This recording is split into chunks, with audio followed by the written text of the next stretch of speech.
Hello nerds! Thank you for watching Generally Nerdy. This is your week in Nerdom Movies edition for the week of February 12th, 2018. This week we are talking about all of the trailers we've been getting. We're talking about some scripts that we've heard are getting to the end. We're talking about some new casting announcements. So much is going on in movies that you cannot miss what's coming up. Quiet on the set, rolling. Hi, I am Bitsy Telek. Hey, I'm Hale Appleman. I'm Walter Kane. I'm Rene Aubergenois. Odo on Deep Space Nine. Michael Dorn, Lieutenant Commander Worf, Star Trek The Next Generation. Come and see me and hear me and talk to me and listen to me talk about myself. Hey man, this is Kevin Smith, often considered generally nerdy, and you are listening to what is often considered generally nerdy. On Generally Nerdy. You're listening to Generally Nerdy. Generally Nerdy. Generally nerdy. This week's Nerd News episode, where we're talking about movies, is brought to you by patreon.com/generallynerdy. You can go over there, you can become a supporter of this channel and contribute actively to this conversation and become a part of it and grow this community. This is a passion project that I'm doing these days, and so any little bit helps. If you just want the early access, you just want to give the $1, then go ahead and do that, and you get lots of early access. And there's even going to be down the road, there's going to be some exclusive stuff that even the $1 subscribers can get in on. So definitely check out Generally Nerdy on Patreon. First up, we finally got our Deadpool 2 trailer. It looks like this one's going to live up to the hype. The first movie actually exceeded the hype. I'm not hoping for that again. I mean, it would be awesome if we got that again, but I'm a little more realistic than that. But it seems like they did what they needed to do with this movie. Judging solely on this first proper trailer, because we get Deadpool breaking the fourth wall in brand new ways. We get Deadpool playing with action figures, so meta references. So much is going on in this trailer, and it's only like 2 minutes long. Love it. So Deadpool 2 is we're still looking forward to that. It's happening later this year. I didn't write the date down because we talked about it so much that I don't need to know it. We don't need to talk about the release date. We're just talking about that trailer, and yes! Next up, we're talking Cloverfield Paradox.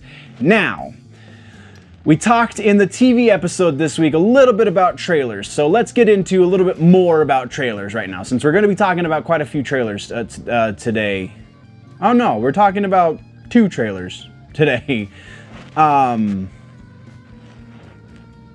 2 trailers. Just the Deadpool and then the Venom trailer. Anyway, so trailers, we used to complain because they didn't give us enough information, I guess, because eventually they started giving us too much information. And then we started complaining that they give us too much information, and now they're somewhere in the middle between we get teaser trailers, which are basically trailers for trailers, and then we get proper trailers, which sometimes are close to 3 minutes long, which is kind of a whole commercial break if you're watching them on TV, or, you know, you actively seek them out on the YouTubes. So I don't know, I just feel like they're dialing it in to a place where it actually is building hype for things, and I appreciate where we are now with our trailer landscape, I guess you could call it. So I appreciate that, but there is something to be said about a movie that can build hype without trailers. Now, Cloverfield Paradox thought they were that movie. I haven't looked at the numbers yet, just because the movie was so bad, and because they've already come out to say, all right, so this was not our future plan. This was just a testing the waters kind of thing. I mean, I'm not verbatim quoting anybody, but that was kind of the things that they've alluded to in their press releases since. The future of the Cloverfield movies is going to be mass release in theaters. Potentially Netflix is going to continue to try and pick up things like this, but this movie was so bad that I think I think Philip DeFranco said it the best when he said that maybe they thought they could sneak a bad one in if they didn't tell anybody what was going on in it before it came out, because we got the trailer the night of the Super Bowl and then they released it the night of the Super Bowl. So, I mean, we could have talked about it last week, but I just thought it was a little more relevant because they've come out to say, all right, this is not our business model anymore. This was a test. We failed. Continuing on. And we're also talking about Cloverfield. We have at least one more movie in the works, potentially 2 more movies in the works. And they are going to get a theatrical release done proper. We've already been assured of that from the company. So, I don't know, what I want to hear from you guys is, what is your take on the trailers we're getting? Are they doing a good job? Are they keeping, I mean, obviously, like Batman vs. Superman killed a lot of the mystique behind it because they showed us Doomsday. I mean, granted, it was like a week before the movie came out, so the rumors had already been around and like leaked stuff happened, but they still showed us in the trailer that what horrid abomination Doomsday was going to be in the movie. So that kind of got the hype wheel working against them. But I feel like since that movie, we've got a fair amount of stuff that hasn't killed any big reveals necessarily, that I've known of anyway, and it definitely has been mixed reviews as to whether or not it's actually building hype or if it's just being annoying because of how short they are. So let's talk about that part in the comments. I don't really care to talk about Cloverfield because the movies are kind of whatever. But we're kicking on down the road, and we got an announcement for a reboot of Dr. Dolittle. Apparently, they're casting this. This is a thing that is happening. It's going to star Robert Downey Jr. as the Good Doctor. Selena Gomez is going to be in it, but though we don't know to what extent, if she's going to be a voice of one of the animals or if she's going to be an actual human person that talks.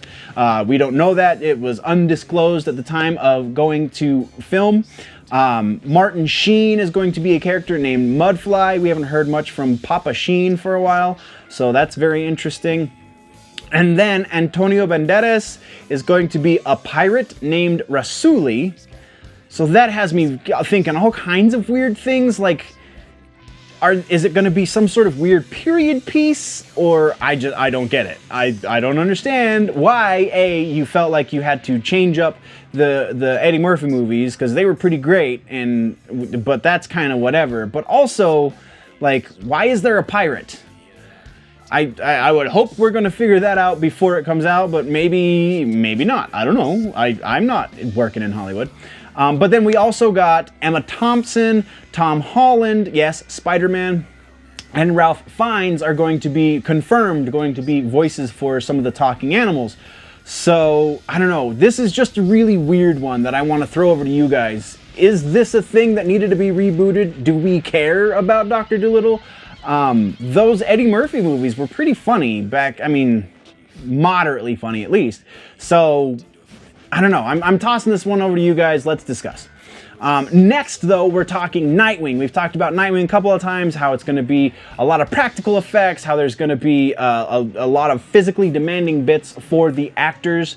The director, Chris McKay, just came out a few days ago and said that the script is almost done. And so in my little nerdy head, I went, sweet, that means we're going to start getting casting and we're going to be moving right along with this property. And then I read from another source that he also said, but don't expect any casting announcements anytime soon. We're going to be taking this very slow and doing it right. So that's good. Again, I want to see what they're going to do with other DC properties now that there's no real DC timeline. I would imagine that's going to be corrected sometime very, very soon. They are going to update that release list with these new projects. If Nightwing's going to be officially on there, I have no idea. Probably not at first. We probably won't be seeing Nightwing until 2019 at the very, very earliest, and probably again, at the very, very earliest, midway through that year. So, yeah, just interesting stuff. Next is another update for a bit we've talked about. It's the HeMan movie, the new HeMan movie, not Dolph Lundgren.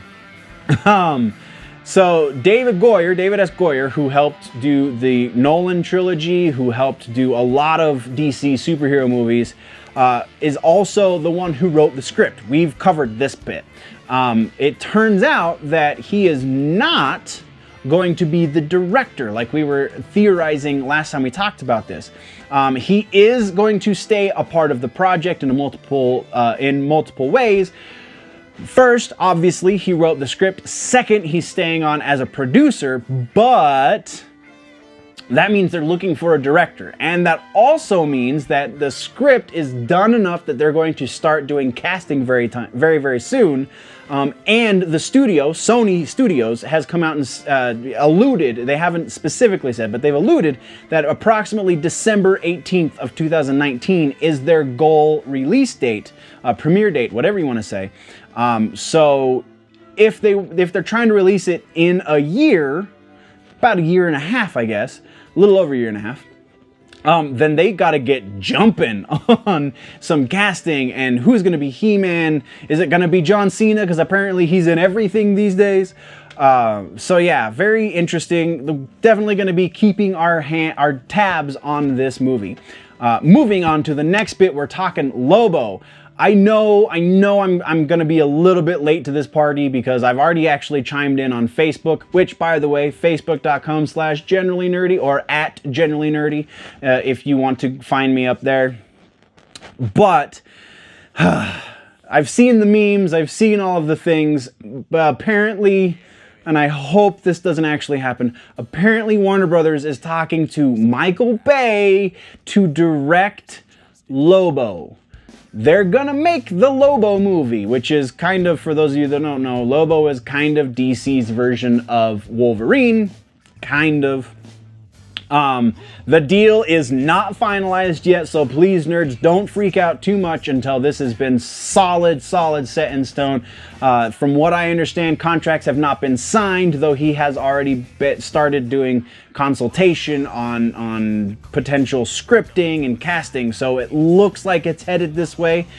And in my head, I'm going, what is going on at the offices of Warner Brothers? They figured we didn't like Michael Bay light, maybe we'll like the full-on Bay? I don't understand. Zack Snyder was so bad and that they've pulled him away from these properties, and so they're just gonna put in the guy that Zack Snyder kind of is. I don't get it. We're just gonna move on. That's just gonna be the end of this. Next, we're gonna talk, oh man, the last three bits are so juicy, all three of them. Let's just do them in the order I wrote them down. How about that? So, the Joker origin movie is still a potential thing. It's very much in the development stage, very much still a potential thing.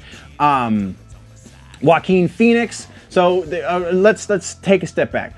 The production staff is going to include Martin Scorsese. He is going to be a producer on this movie. He is not going to direct, as far as we know yet.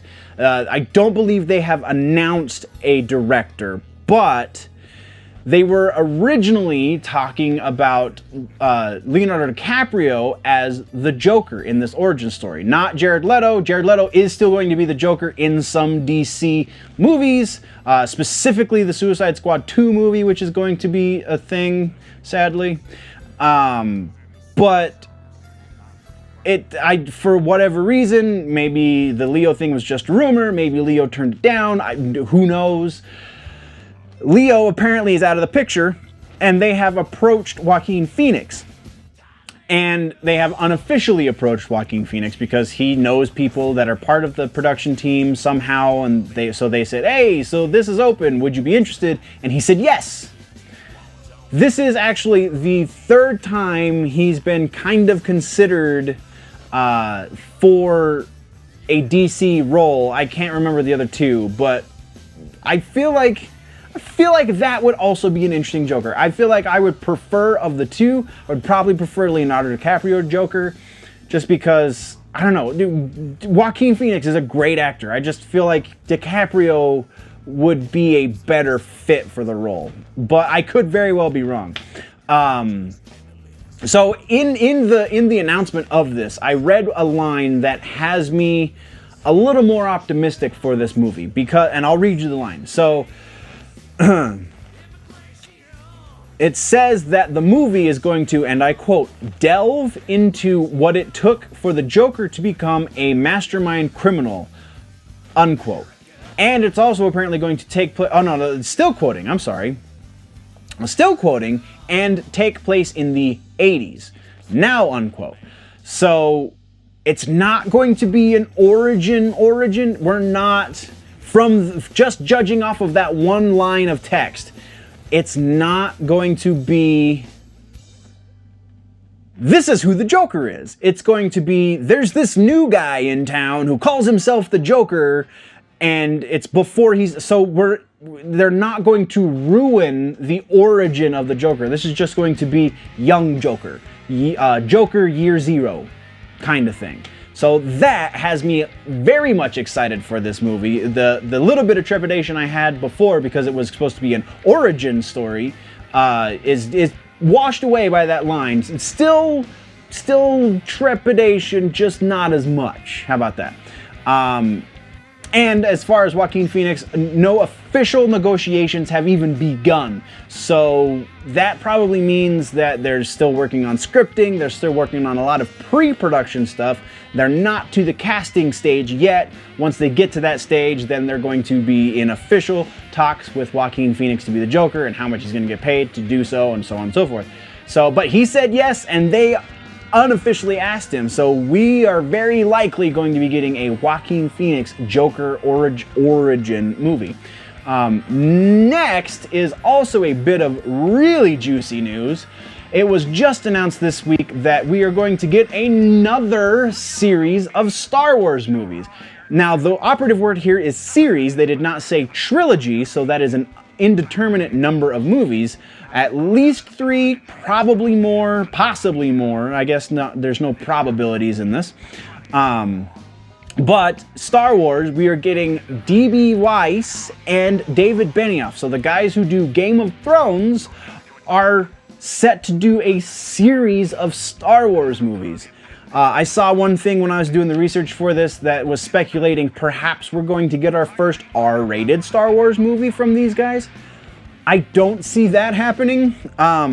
I do see all of their movies being a really hard PG-13, just because it is Disney, so we will get maybe a little bit of harsh language and definitely a lot of violence, but violence is acceptable and language isn't, for whatever reason, because censorship.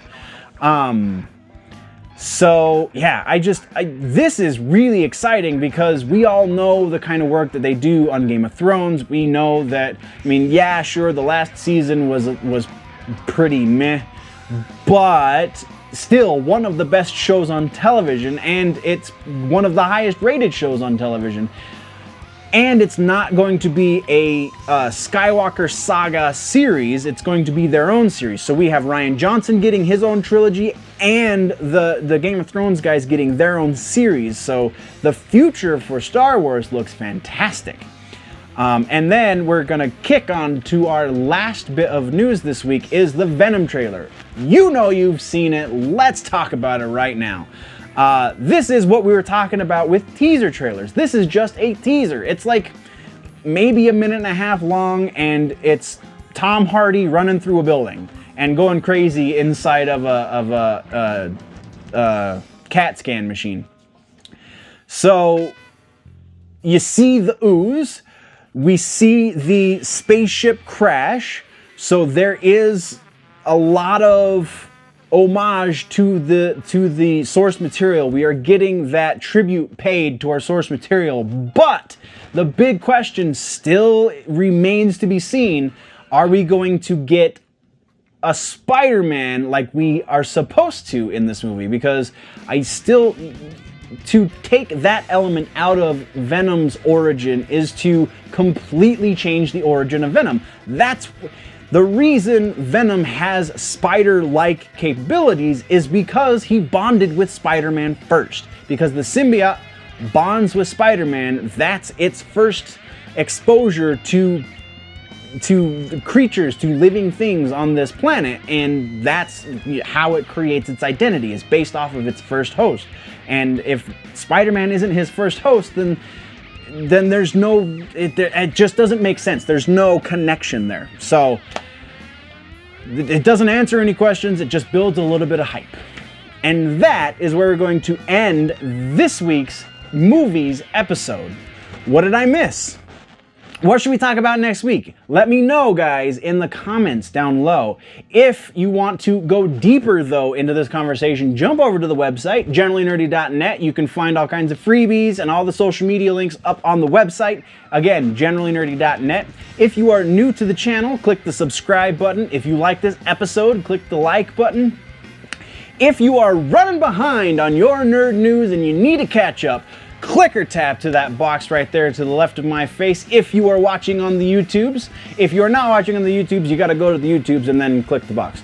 But before you do all of that, you need to always remember that if it's generally nerdy, it's probably here.